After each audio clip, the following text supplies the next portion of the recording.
now Christian Ahlund, the chair of the European Commission Against Racism and Intolerance. Welcome. Thank you. ECRI has just produced its annual report for 2015, and you've identified some very worrying trends across Europe. Growing anti-immigrant sentiment because of the crisis, Islamophobia, also anti-Semitism. Do you think that Europe has become a nastier, more hate-filled place in 2015? Well, things are certainly not moving in the right direction. The problems that we saw last year are still there and on a larger scale. And what are the kinds of problems that we're seeing? What you pointed out, hate speech, hate crimes, Islamophobia, anti-Semitism. Do you think the scale could even be higher, worse than what's reported? Because ECRI also pointed to a lack of reporting, an unwillingness to report hate speech, for example. What we call underreporting is a serious problem. And, well, the one conclusion of that is that there are lots of things and lots of nasty things happening out there that we don't know about. And, of course, that has to do basically with a lack of confidence from the newcomers or from the disadvantaged groups in relation to society and primarily the police. And as a result, many crimes are not reported.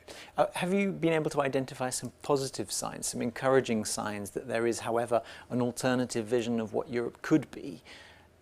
Well, during the year we've seen positive signs. We've seen a culture of welcoming in several countries where civil society has mobilized and demonstrated to the newcomers that there is compassion. There are people there who support the newcomers.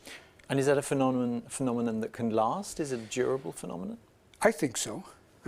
It sort of goes to the good in people, and when people see suffering, they react.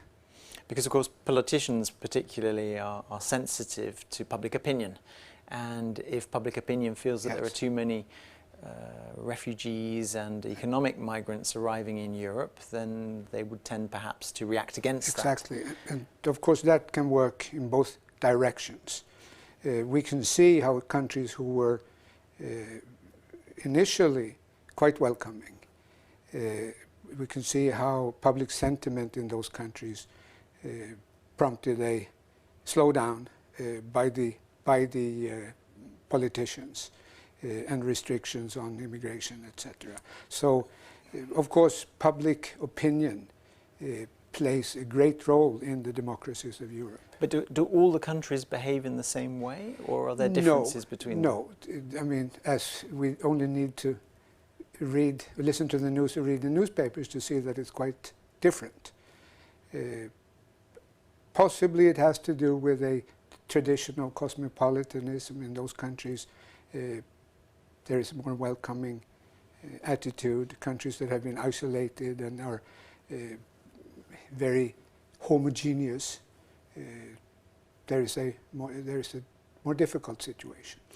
And are there examples that politicians can draw on of successful models or successful experiences, the things that immigrants, whether they be refugees or migrants, economic migrants, have brought to the society? Well, one positive, we look at the present, one positive issue or phenomenon that we're seeing is that countries that accept a fairly large number of refugees see an upturn in their economy because the influx of people necessitates building houses, hiring teachers, giving resources to the municipalities, and that reflects in the economy. If we look at, it's too early really to say, to talk about positive experiences from this crisis, but if we look back at the Balkan crisis in the 90s, we can see that we heard the same complaints, there were the same fears, but if we look how these people have integrated into their respective countries, it's a pretty successful story. Obviously, you've identified the trends for 2015, but where do you think we will go in 2016? Well, I have a fear that things will get worse before they get better. Spring is coming. The Turkey-EU agreement is becoming more and more uncertain. We don't know what will happen, and of course the influx of refugees from the Middle East and from Turkey is a big factor of uncertainty here. Similar with North Africa and Libya. The situation in Libya is, as we all know, very fluid, and that is also a big source for refugees coming to Europe. In the report you point to some countries where there has been a discourse to differentiate between economic migrants, purely economic migrants, and refugees who are fleeing war or threats to their life or safety. Yeah. Do you think that is becoming a widespread phenomenon? Or well, it's actually a phenomenon that has support in international law. Those who have solid reasons to being persecuted during a war, for example, have rights under international law for political asylum. So their position is stronger than those who flee from other reasons, economic reasons, for example.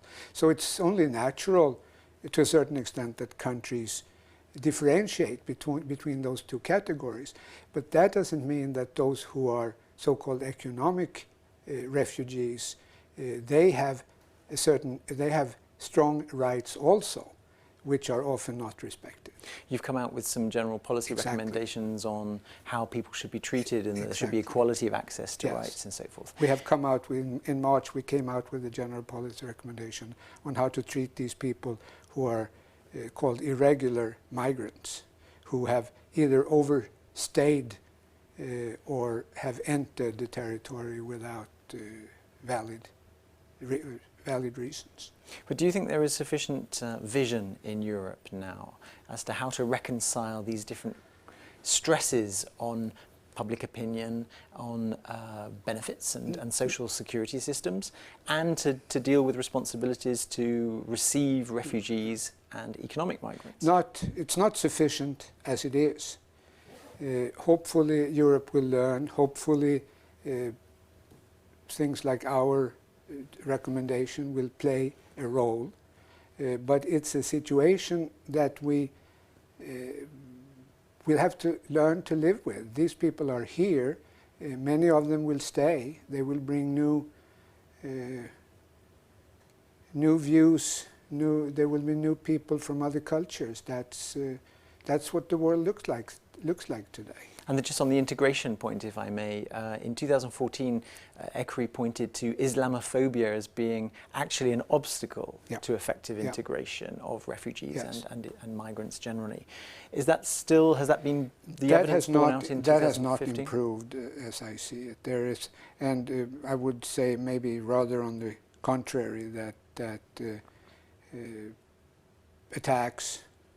terror attacks in Denmark and Brussels and Paris have contributed to Islamophobia. So it's a vicious circle? Yes, I think so. I think so. I think that's a good way of putting it. Thank you very much, Mr. Ahlund, for talking to us today.